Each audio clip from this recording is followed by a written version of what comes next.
오늘 하나님 말씀은 갈라디아서 2장 17절, 갈라디아서 2장 17절 말씀을 제가 받들어 읽겠습니다. 이제부터는 아무도 나를 괴롭게 하지 말라. 나는 내 몸에 주 예수의 표들을 지녔느니라. 잠깐 기도하겠습니다. 참으로 존귀와 찬양을 받으시기 합당하신 위대하신 하나님 아버지, 저희들이 아버지라고 부를 수 있는 특권을 주시고 또 주님 부활하신 첫날에 이렇게 경배드릴 수 있도록 한자리에 불러 모아주셔서 참으로 감사를 드립니다. 저희들이 어디에서 무엇을 하든 항상 하나님의 자녀로서 부끄럽지 않은 모습으로 살아갈 수 있도록 인도해 주시고, 저희들이 담대하게 입술을 열어서 복음을 선포하고 진리를 증거할 수 있는 귀한 주님의 사역에 모두가 동참할 수 있도록 힘을 주시옵소서. 또 이 죄악된 세상에서 믿음을 끝까지 잘 지키고 달려갈 길을 마치는 그 순간까지 저희들이 늘 깨어있고 정신을 차린 가운데 주님께서 원하시고 기뻐하시는 삶을 살아갈 수 있도록 도와주시기를 간절히 바랍니다. 저희들에게 주시는 말씀을 잘 깊이 묵상하는 가운데 한 주간을 살아갈 때 영의 양식이 될 수 있도록 힘 주시고, 저희들이 말씀을 들을 때 깨어있는 가운데 저희들이 잘못된 부분들을 바로 잡고, 또 저희들의 고집과 또 특별하게 사역에 걸림이 되는 부분들은 반드시 제거할 수 있는 그런 마음을 허락해 주시옵소서. 또 담대한 용기를 가지고 결단하고 실행할 수 있는 저희들의 삶이 되도록 도와주시기 또한 간절히 구합니다. 주님께서 보여주신 말씀을 잘 전파할 수 있도록 입술을 주관해 주시고, 영으로 충만한 가운데 듣는 자나 전하는 자나 모두 주님의 은혜 안에서 함께 할 수 있는 가장 귀한 시간이 될 수 있도록 역사해 주시옵소서. 다시 한번 주님께 감사를 드립니다. 지금 저희들 지극히 사랑하시는 우리 주 예수 그리스도의 이름으로 기도드렸습니다.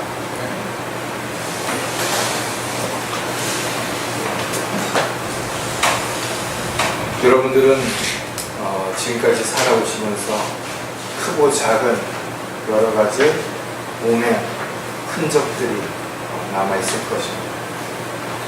어떤 지체들은 사고라든지 질병으로 인해서 커다란 그런 상처나 수술 자국이 있는 분도 계시고, 또 인위적인 어떤 일로 인해서 몸에 여러 가지 흔적들이 남을 수도 있습니다. 사람에게는 육신에게만 흔적이 남는 게 아니라 때로는 마음에도 아주 깊은 그런 상처가 흔적을 남을 수 있습니다. 또 오랜 시간이 지났음에도 불구하고 기억 속에서 참으로 안타깝게도 안 좋은 기억들로 남아있는 흔적들도 얼마든지 있습니다. 또 여러분들이 지금까지 살아오면서 세월의 흔적들도 있죠. 머리도 좀 띠끗띠끗해지고 이마에 주름살도 생깁니다. 사람들이 지나간 곳에는 반드시 흔적이 남게 돼 있어요. 그래서 여러분들이 여러분의 인생을 한번 좀 돌아보면 여러 가지 흔적들이 분명히 남아있을 것입니다. 그러나 오늘 제가 여러분들에게 말씀을 드리려고 하는 것은, 이러한 흔적들은 결코 주님을 믿고 따르기 위해서 생겨난 흔적은 아니라는 것입니다. 우리에게 남아야 할 가장 소중하고 귀한 흔적은 바로 우리가 주님을 믿고 난 이후에, 구원받은 이후에 어떤 흔적들이 남아있는 것인가를 다시 한번 점검하는 그런 시간을 갖고자 합니다. 오늘 설교 제목은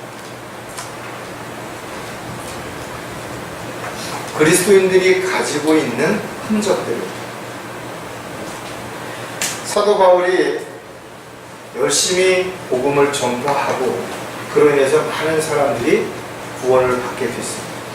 또는 다른 종교를 가지고 있던 사람들이 개종하기도 한 것입니다. 그런데 문제가 하나가 생겼습니다.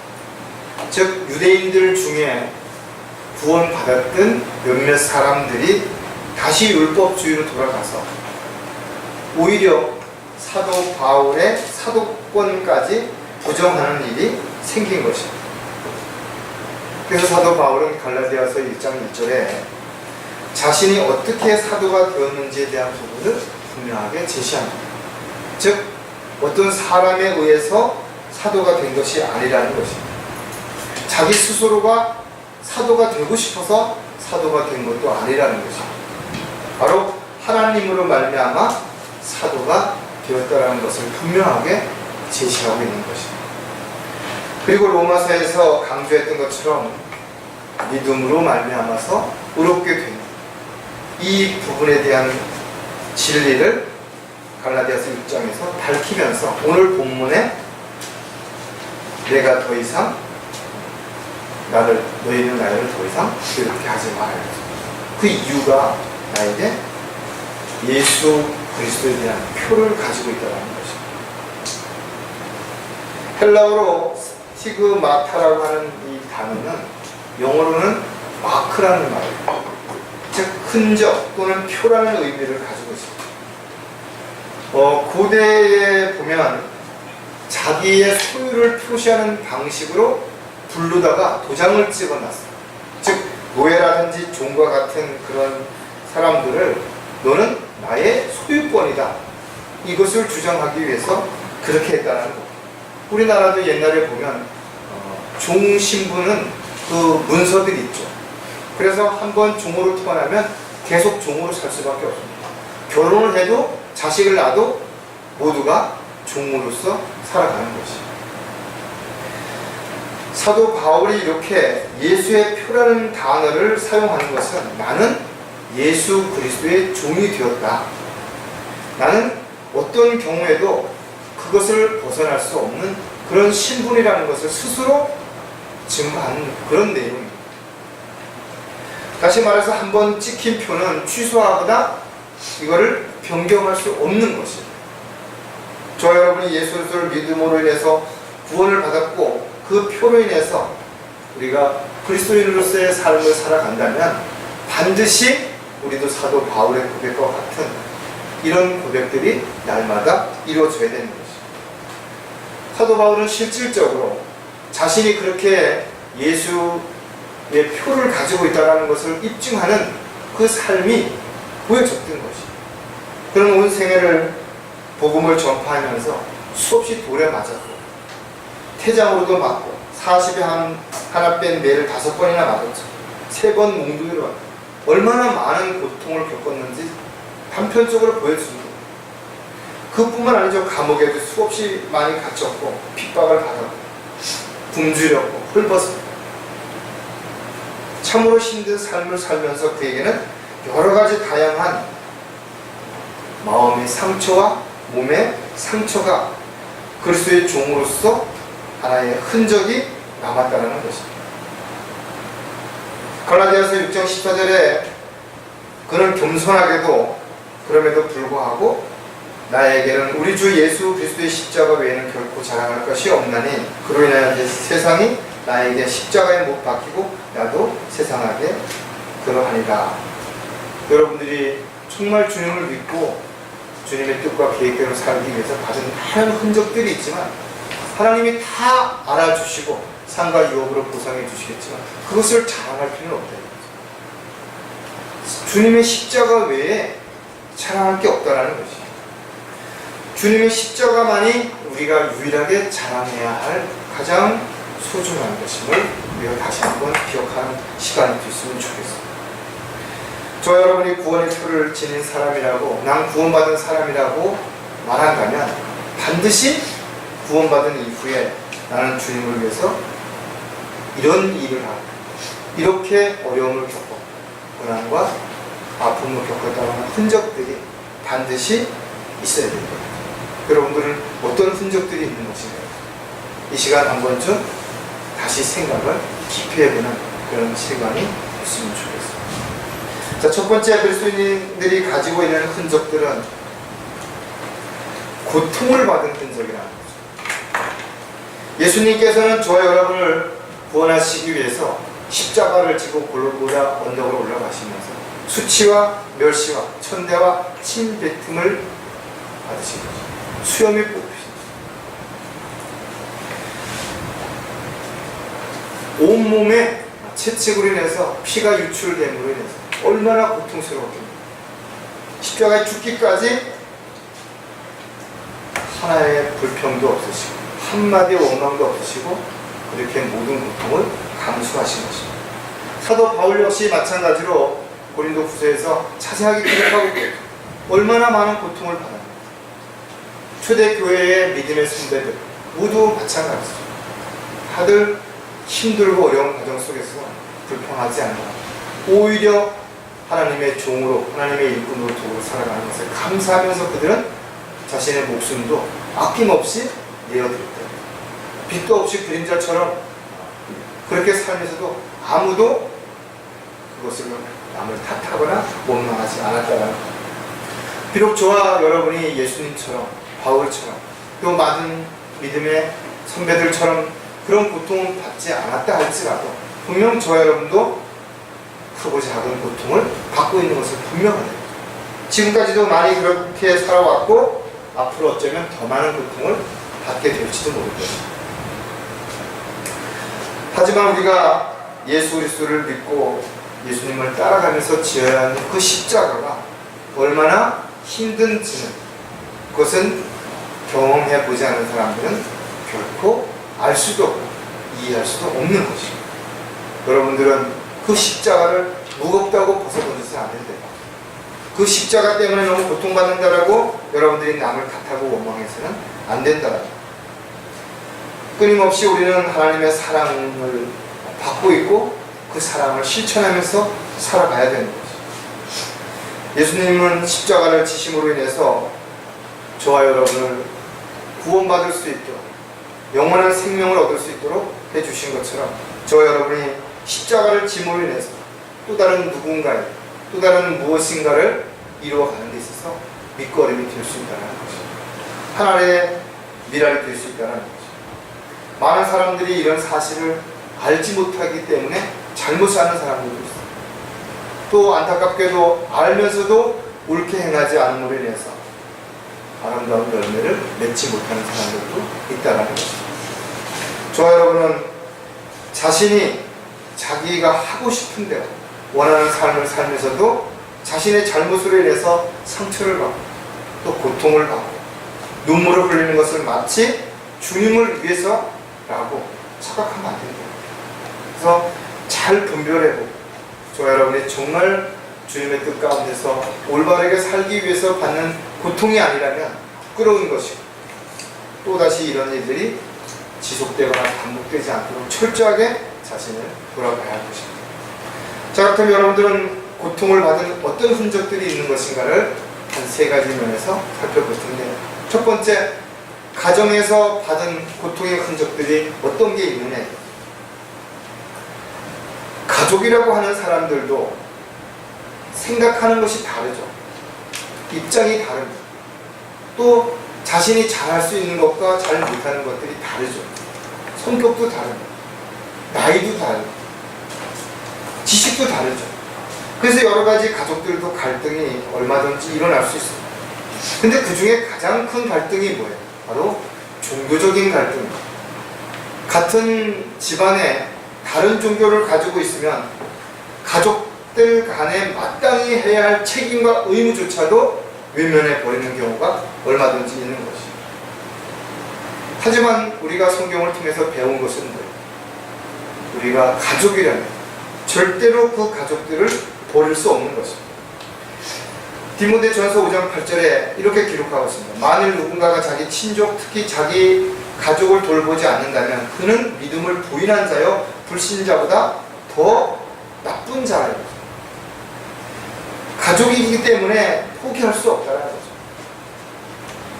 그러나 올바른 믿음을 그들에게 가르치고 제시해야 되기 때문에 때로는 그 갈등의 골이 점점 깊어지기도 하고 끝내는 가정의 파탄이 일어나는 이런 일까지 일어날 수 있습니다. 성경은 분명 마귀가 가족들 간에 틈새를 비집고 들어와서 서로 간을 분열시킬 뿐만 아니라 원수까지도 만들게 만드는 것입니다. 이런 것들을 우리가 정신을 차리고 깨어있지 아니하면 결과적으로 가족들이 뭔가 불평하고 마음에 안 들고 원망하고 탓하고 이런 것으로 인한 문제가 점점 심각해질 수밖에 없다는 거죠. 갈라디아서 6장 10절에 그러므로 기회가 닿는 대로 모든 사람에게 선을 행하되 특히 믿음의 가족들에게 할지니라. 그럼 믿음의 가족들은 피를 나는 가족들도 포함이 될 수 있지만 우리가 함께 경배를 드리는 지체들 다 믿음의 가족들입니다. 하나님을 아버지라고 동일하게 부르고 있다는 거죠. 하지만 우리가 좀 더 생각해 봐야 되는 부분이 뭐냐면 가족이라고 했어요.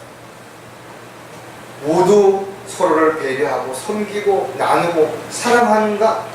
그렇지 않죠. 오히려 가족들 중에는 세상 사람들, 친구들, 이웃보다도 더 악하고 야비하고 치사하고 간사한 사람들도 있어요. 그 사람이 때로는 부모가 될 수도 있고 자식이 될 수도 있고 남편이 될 수도 있고 아내가 될 수도 있다는 거죠. 그들을 버리지 않고 그들을 변화시키고 그들에게 새로운 기회를 주기 위해서 우리는 십자가를 져야 되는 것입니다. 즉 다시 말해서 가족들이 져야 할 짐을 내가 대신 지기 때문에 그 짐을 우리가 십자가라고 표현하는 것입니다. 때로는 정말 힘들죠. 그러나 참고 견디고 이겨내야 하는 이유가 없는 거죠. 그들도 언젠가 구원을 하고 진리를 알고 하나님을 두려워하는 가운데 하나님의 일꾼으로 쓰임 받을 수 있을지 모르기 때문에 그렇습니다. 그래서 여러분들은 가정을 위해서 또 믿음의 형제 자매들을 위해서 고통을 받고 있다면 그것은 아름다운 흔적으로 기억된다는 사실을 여러분 기억하셔서 절대 낙담하거나 그것으로 인해서 다른 사람을 탓하고 원망하고 불평하지 마라. 오히려 내가 그것을 할 수 있는 기회를 하나님이 주신 것에 대한 감사함으로 여러분들이 오히려 힘있게 그 모든 것들을 추진해서 앞으로 나아가는 계기가 반드시 됐으면 좋겠습니다. 또 한 가지 고통을 받은 흔적은 세상 속에서 받은 고통의 흔적이라는 것입니다.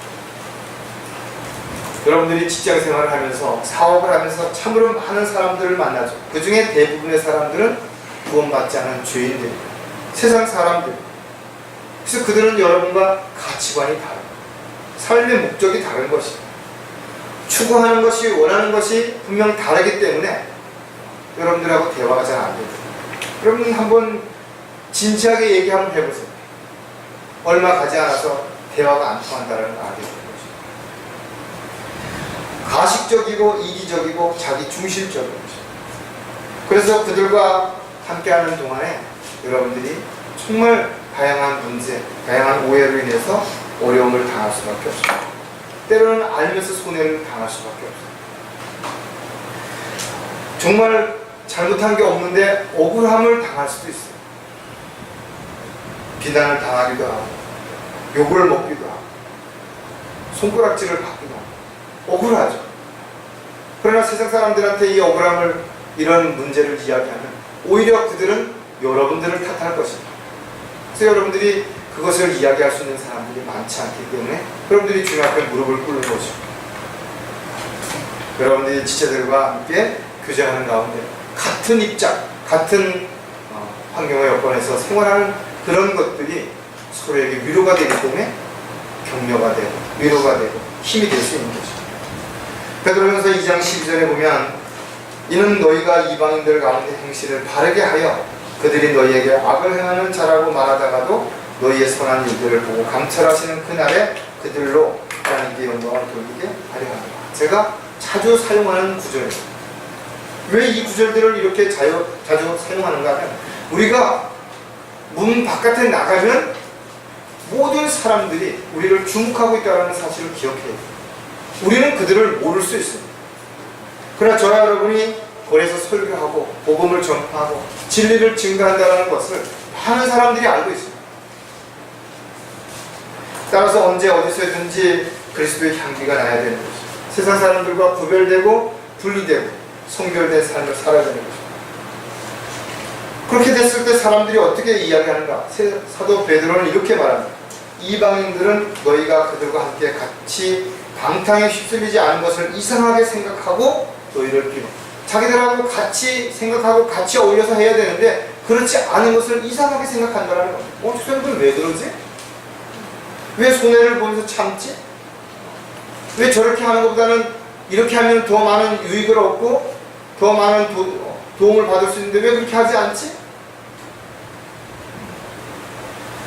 저와 여러분이 세상 사람들과 동일하게 살지 아니하고 하나님의 뜻과 계획 가운데 살려고 애쓰고 수고하기 때문에 받는 고통, 이것이 바로 세상 속에서 여러분들이 져야 할 십자가라는 거죠. 여러분은 그 십자가를 지고 지금까지 살아오면서 고통을 받은 흔적들이 있는 것인가, 이거를 생각해 보라는 거죠. 마지막으로 또 한 가지는 어떤 것들이 있는 것인가, 바로 교회 때문에 받은 고통의 흔적이라는 거죠. 대형 교회에 다니거나 그냥 세상 사람들이 좋아하는 그런 교회에 다니면 여러분들은 오히려 그것으로 인해서 칭찬을 들을 수 있어요. 근데 여러분들이 바른 진리를 제시하고 교회가 잘못된 부분을 이야기하고 도움받은 그리스도인들이 잘못 살고 있는 부분들을 지적하게 되면 오히려 사람들이 여러분들을 비난하는 거예요. 공격하는 거죠. 교회 안에는 정말 다양한 사람들이 모이는 것입니다. 그러나 가장 중요한 핵심은 뭐예요? 같은 믿음을 가지고 있다라, 또 같은 소망 가운데 살아가는 거죠. 그래서 서로를 이해하고 배려하고 섬기는 거죠. 제가 늘 이야기하지만 지체들은 어떤 이유에서는 비교의 대상이 되서는 안 된다고. 각자 역할이 다르고 각자 있어야 할 것이 다르기 때문에 자기가 있어야 할 자리에서 자기가 해야 할 일에 최선을 다해야 되는 거죠. 그러면 누군가에게 반드시 눈에 띄게 됩니다. 제가 침례 그것 때문에 장소를 물색하기 위해서 소금강 쪽에 올라가다가 사진을 몇 장 찍어서 갖고 온 게 있는데, 아주 작은 돌틈 사이에서 피어난 아주 작은 꽃이라든지 그런 잎입니다. 아주 생명력이 끈질기죠. 그 돌틈바에 영양분이 별로 없어요. 어쩌다 한번 비가 내린 그 비의 영양분과 그 수분으로 살아가기 위해서 크기도 크지 않아요. 그런데 너무나 아름답다.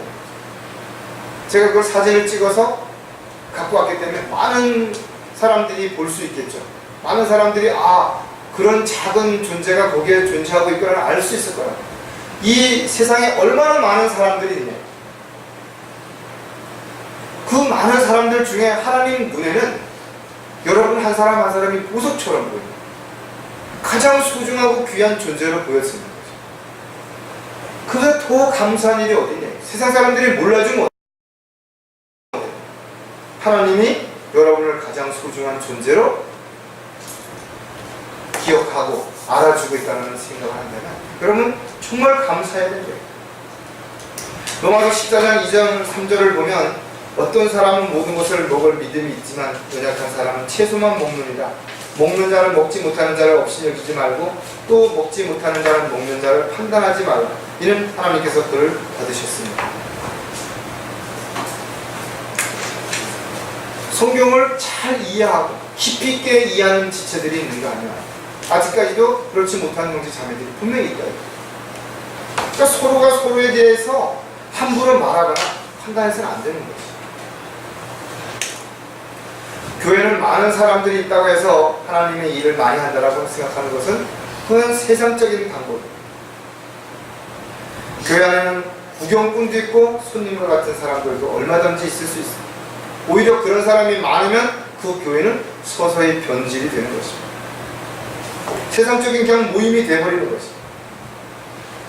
저 여러분이 교회에 왔다 갔다 하면 반드시 흔적들이 남는다. 여러분들이 하나님의 자녀로 살아가면 반드시 흔적들이 남는다. 여러분들이 올바른 교회에서 바른 말씀과 바른 교리로 양육을 받고 하나님이 기뻐하시는 그런 성령의 열매를 맺고 살아가면 반드시 열매가 맺어지는 것입니다.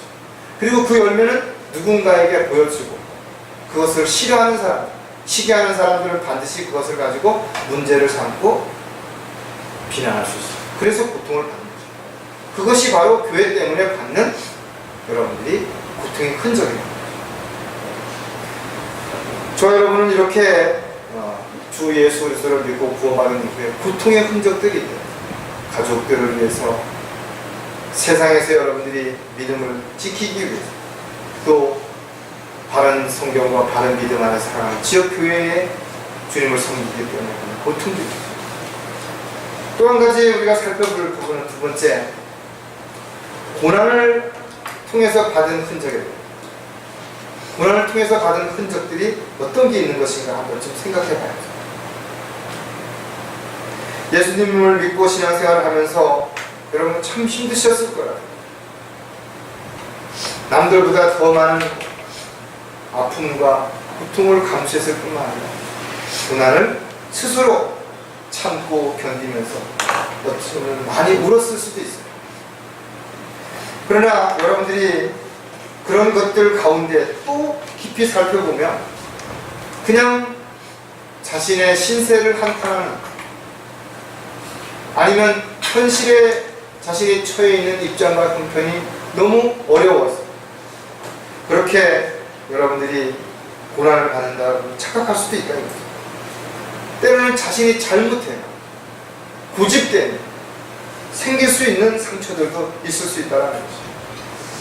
그래서 여러분들이 육신의 고통이, 육신의 고난이 아무리 컸더라도, 또 마음의 상처가 크고 그것으로 인한 고난의 삶을 살았다 할지라도 그것이 주님께서 원하시고 기뻐하시는 삶을 위해서가 아니었다면 이 또한 여러분들이 아무리 역경의 세월을 살아왔다 할지라도 주님 앞에서는 보상이 없다는 거죠.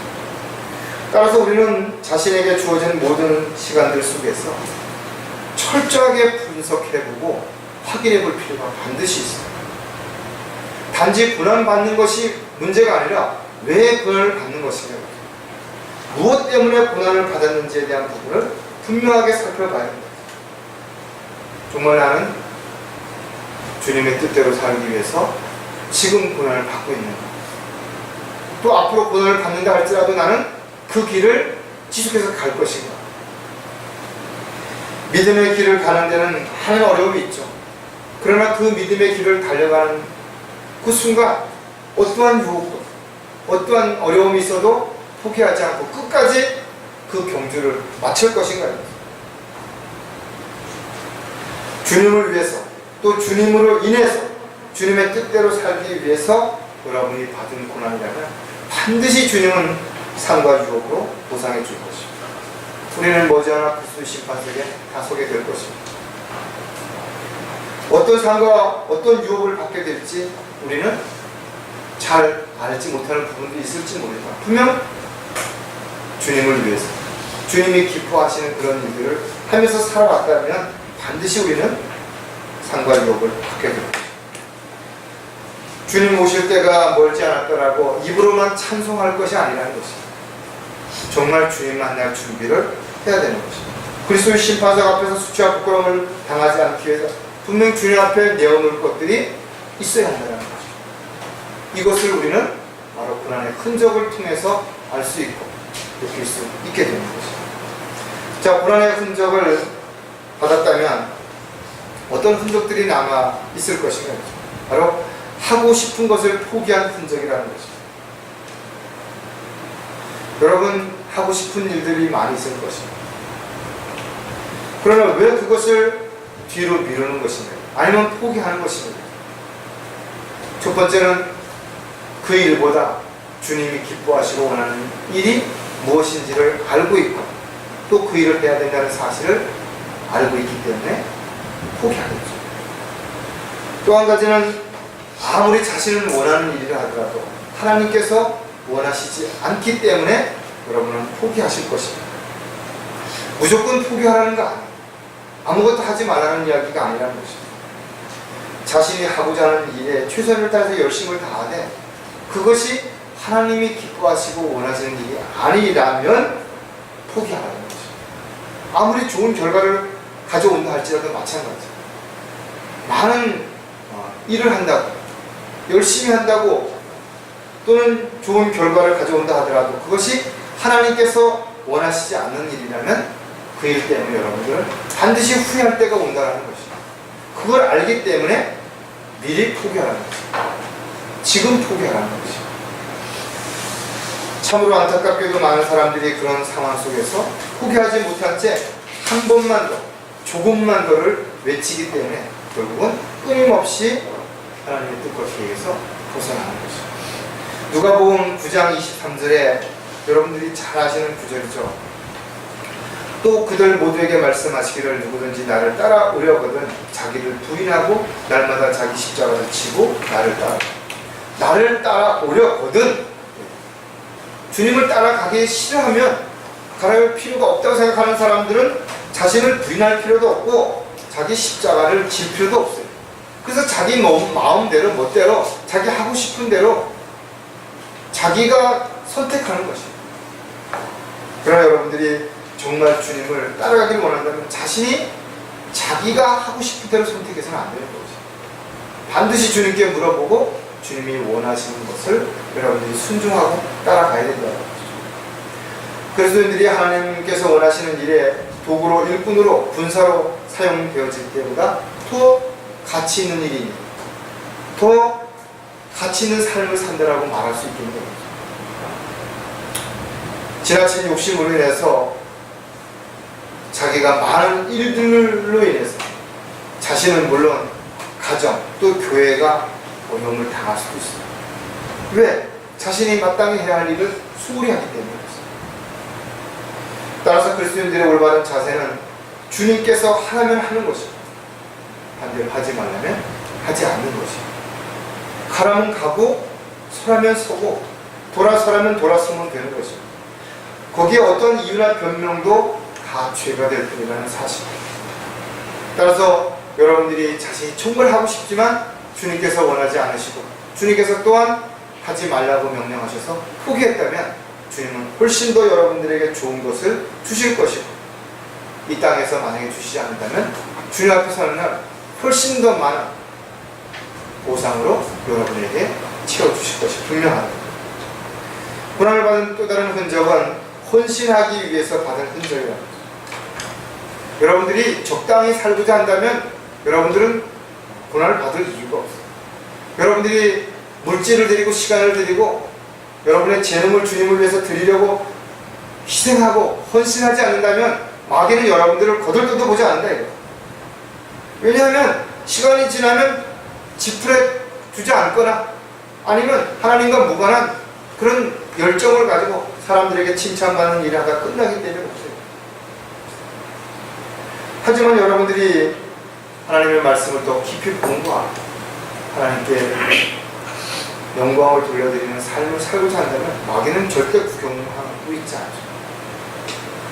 따라서 여러분들이 하나님 앞에 자신을 모든 것을 드리되 물질을 드리고 또 재능을 드리고 시간을 드리는 것보다 더 소중한 게 없어요. 왜냐하면 시간은 한 번 가면 되돌릴 수가 없어요. 지금 이 시간도 시간은 계속해서 흘러가고 있는 거예요. 여러분들이 경배를 드리고 온 이 시간에도 찬양을 드리는 시간에도 마찬가지예요. 기도하는 시간도 마찬가지로 끊임없이 시간을 흘러가는 것이고 다시 되돌릴 수가 없다는 거죠. 따라서 여러분들이 하나님을 사랑한다면 정말 하나님께 아낌없이 자신의 모든 것을 내어드려서 헌신해야 됩니다. 고린도전서 6장 20절에 너희는 값을 치르고 산 것이니 그러므로 하나님의 것인 너희 몸과 너희 영으로 하나님께 영광을 돌려드리라. 여러분들이 땅이 아니라 하늘의 보물을 쌓아야 됩니다. 사람들이 기뻐하는 일이 아니라 하나님이 기뻐하시는 일을 해야 된다는 것. 자신을 위해서가 아니라 자신을 구원해 주신 주님을 위해서 일하는 삶을 살아야 되는 거죠. 주님의 종으로서 군사로서 온전히 주님 앞에 자신을 헌신하기 위해서 여러분들이 어떤 이유에도 인색해서는 안 된다는 거죠. 따라서 여러분들이 사도 바울처럼 핍박과 고난과 어려움을 당한다 할지라도 그것이 주님을 기쁘게 해드리는 일이라는 것을 알았다면 여러분들이 상처를 받고 때로는 눈물을 흘리고 손해를 보고 고통을 받는다 할지라도 참고 견딘다면 반드시 주님은 거기에 대해서 놀라운 보상을 해주실 것입니다. 고난을 받은 또 다른 흔적은 바로 박해와 핍박을 받은 흔적이라는 것입니다. 물론 초대교회들처럼 그런 박해와 핍박은 지금 일어나지 않는다 할지라도 여러분들이 올바르게 신앙생활을 하려고 애쓰면 애쓸수록 많은 어려움을 겪을 수밖에 없습니다. 예수 믿지 않는 사람들은 여러분을 향해서 오히려 여러분들이 신실하면 신실할수록 성경적인 삶을 살려고 하면 할수록 오히려 비난하고 조롱할 수도 있어요. 그러나 그들의 비판이 두려워서, 그들의 손가락질이 두려워서 마땅히 해야 할 일을 알면서도 하지 못하는 것처럼 비겁한 거 없고요. 그래서 우리는 용기가 필요한 것이고 그 용기를 얻기 위해서 주님 앞에 우리는 기도하는 것입니다. 저 여러분은 끊임없이 앞으로도 복음을 전파하는 일을 지속해야 된다. 그리고 그 일을 하기 위해서는 사람들에게 미움을 받을 수도 있다는 것입니다. 우리는 어느 시대나 마찬가지로 박해를 받았던 사람들이 있었던 것처럼 지금 이 시간에도 우리 말고도 신실하게 살고자 하는 많은 신실한 형제 자매들이 핍박과 박해를 받고 있다는 사실을 기억해야 된다. 디모데후서 3장 10절에 실로 그리스도 예수 안에서 경건하게 살고자 하는 모든 사람은 박해를 받을 것이다. 간단한, 내가 주님을 위해서 주님의 뜻대로 살지 않는다면 박해받을 이유가 없어. 여러분들이 지옥을 말하고 죄를 말하기 때문에 사람들이 싫어하는 것이지, 여러분들이 사람들에게 사랑만 이야기하고 복을 이야기하고 잘 될 것이라는 긍정적인 메시지만 전한다면 왜 세상 사람들한테 비난을 받고 욕을 먹게 됩니까? 마귀는 틈새를 비집고 언제든지 저와 여러분 사이, 또 지체들 사이, 가족들 사이, 직장 동료들 사이를 비집고 들어와서 넘어뜨리려고 한다는 사실을 반드시 기억해야 해요. 그래서 깨어 있어서 마귀에게 틈을 주지 말라고 고면하는 것입니다. 우리는 구원받은 이후에 정말 하고 싶지만 포기하고 또 헌신하기 위해서, 그리고 신실한 삶을 살기 위해서 박해와 핍박을 받은 흔적들이 있다면 정말 잘한 것이다. 정말 여러분들이 주님을 믿고 따른다는 가장 강력한 증거이고 열매라는 것입니다. 마지막으로 그리스도인들이 가지고 있는 흔적들은 성령의 열매가 열리는 흔적이 있어야 한다는 것. 어떤 나무가 열매를 맺지 않는다면 그 나무는 열매를 맺는 나무로서는 가치가 없는 거죠. 그리고 그게 그 나무라는 것을 입증할 수 있는 증거가 안 되는 거죠. 저와 여러분은 말과 행동을 통해서 육신적인 열매를 맺을 수도 있지만 또 영적인 열매를 맺을 수도 있다는 거예요. 따라서 여러분들이 얼마나 성경을 많이 알고 있느냐, 중요하지만 더 중요한 일이 있는 거죠. 여러분들이 얼마나 열심히 일을 하느냐, 중요하죠. 그러나 더 중요한 일이 있다는 거예요. 그것은 바로 여러분들이 알고 있는 지식, 그 믿음을 가지고 얼마나 많은 성령의 열매를 맺고 살아가는, 또 앞으로 어떤 열매를 맺으며 살아갈 것인가가 훨씬 중요하다는 거예요. 어떤 사람들은 알지만 열매가 맺어지지 않는 사람이 있어요. 더 안타까운 것은 기껏 열매를 맺어놓고 자신의 또한 행실로 인해서 그 열매를, 유업을 다 잃어버리는 사람들도 있다는 것입니다. 저와 여러분은 세상 사람들에게 칭찬받는 것에 마음을 빼앗겨서는 안 됩니다. 그렇다고 칭찬받는 일을 하지 말라라는 얘기가 아니에요. 여러분들이 올바르게 살아간다면, 합당한 삶을 살아간다면 세상 사람들도 여러분 칭찬하죠. 그러나 칭찬을 받기 위해서 가식적이고 형식적인 그런 모습으로 살지 말라는 것입니다. 언제 어디서든지 여러분들이 맺어지는 아름다운 성령의 열매들이 또 다른 누군가를 풍요롭게 만들어주는 거죠. 또 누군가에게 위로와 힘이 된다는 사실을 여러분들이 기억한다면 현재 여러분들이 열매를 맺기 위해서 받는 고난과 아픔과 어려움은 여러분들이 오히려 그것이 감사한 일이라는 사실도 기억해야 할 것입니다. 성령의 열매가 열리는 흔적들은 어떻게 나타나는 것이냐죠. 믿음을 실행함으로 얻은 흔적들이라는 겁니다. 요즘 많은 사람들이 뭐 금수저, 은수저, 흙수저 이런 이야기를 하면서 자신의 삶을 비관하고 열등감에 사로잡히게 됩니다. 사실은 좋은 조건과 좋은 환경의 입장에서 태어난 사람들이 몇 퍼센트나 되냐, 아주 극소수에 불과하다 이거죠. 근데 왜 그들과 비교해서 나는 정말 부족하다, 나는 할 수 없다, 나는 지식이 없다, 능력이 없다, 힘이 없다, 왜 안 된다라고 생각을 하냐 이거죠. 지금 좋은 환경, 높은 위치에 있는 사람들도 어떻게 보면 정말 어렵고 힘든 상황에서 그것을 극복하고 이겨낸 결과로 그 자리에 올라 있는 사람들이 많이 있는 것입니다. 우리는 그런 사람들을 편견을 가지고 바라봐서는 안 된다. 세상에 나쁜 사람 많이 있어요. 악한 사람 많이 있어요. 남을 이용하고 사기를 치고 남의 걸 빼앗고 훔치고 그래서 자신의 배를 불리며 성공한 사람이 있습니다. 그럼 모든 사람이 그런 거 아니라는 거죠. 사실은 많은 사람들이 열심히 일하고 열심히 노력해서 지금의 부와 명예와 권력을 얻었는지도 모른다. 그러나 더더욱 조심해야 되는 부분은 그런 것을 얻고 나서 오히려 교만해져, 자만해져, 또 자신이 가진 것을 함부로 하고 남 없이 여기고 이렇게 아담의 타락한 성품들이 드러나는 것을 조심해야 해요. 그래서 벼이삭이 익으면 고개를 숙이는 것처럼 많이 배우고 높은 위치에 갈수록 점점 더 어떻게 자신을 겸손하게 낮추는 삶을 반드시 살아가야 됩니다. 누가복음 18장 27절에 주께서 말씀하시기를 사람에게는 불가능한 것들도 하나님께는 가능하리라고 하시더라. 하나님께서는 사람의 겉모양만 보고 판단하지 아니하시죠. 하나님께서 다윗을 이스라엘의 왕으로 세울 때도 마찬가지입니다. 그의 용모와 신장을 보았을 때는 그 형들만 못했다 이거죠. 하나님께서는 그 마음의 중심을 본 거죠. 우리의 생각을 다 아신다 그랬죠. 우리의 계획을 다 아신다.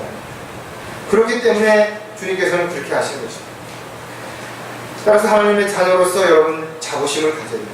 정말 여러분이 얼마나 존귀한 존재인지를 생각한다면 여러분들은 절대 기죽을 필요가 없죠. 여러분들이 복음을 전함으로 해서 천하보다 귀한 새로운 생명들을 얻을 수 있는 특권을 가졌다면 얼마나 감사한 일이고 대단한 것입니다.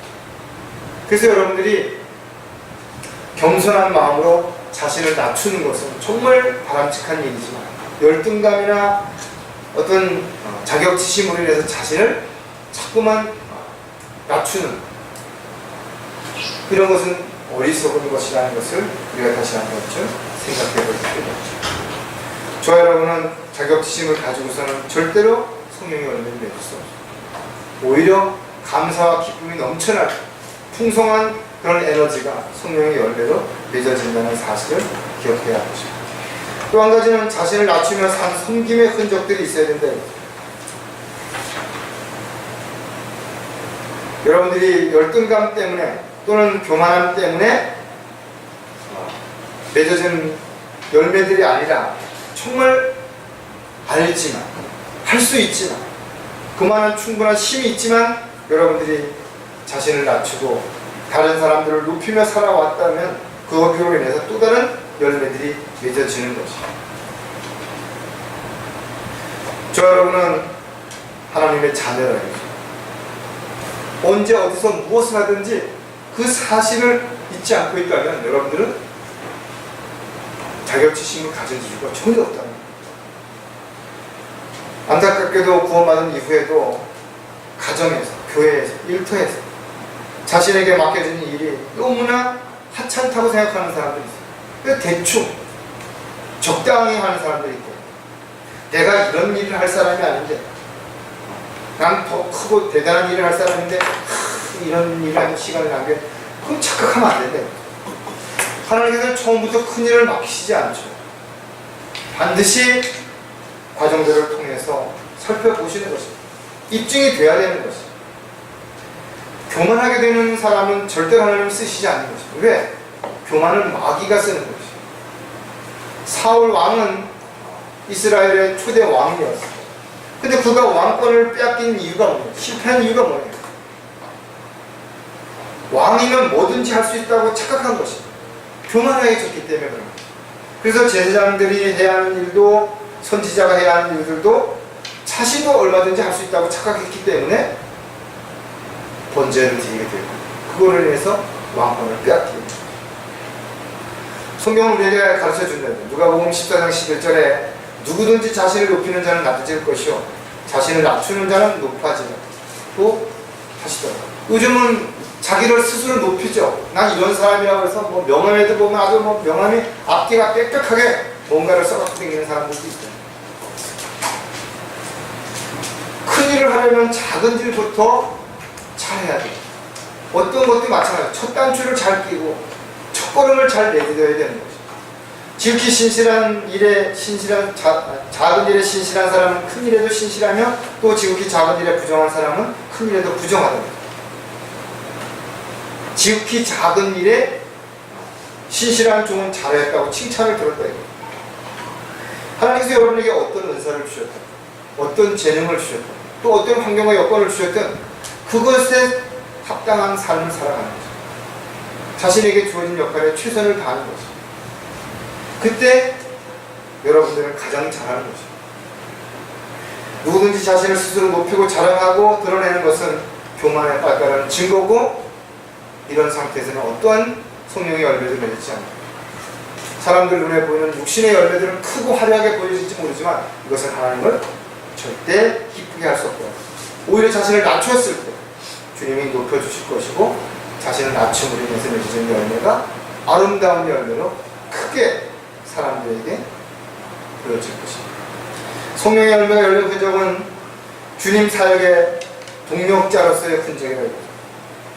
열등감에 빠지거나 교만한 삶이 아니라 하더라도 사람들은 게으름의 늪에 빠질 수도 있어. 이만하면 됐지, 다른 사람들보다 그래도 내가 더 잘하고 있어, 더 많이 했어 라고 한다 이거죠. 이제 그만해도 된다라는 생각은 열매를 맺을 수 없게 만드는 거죠.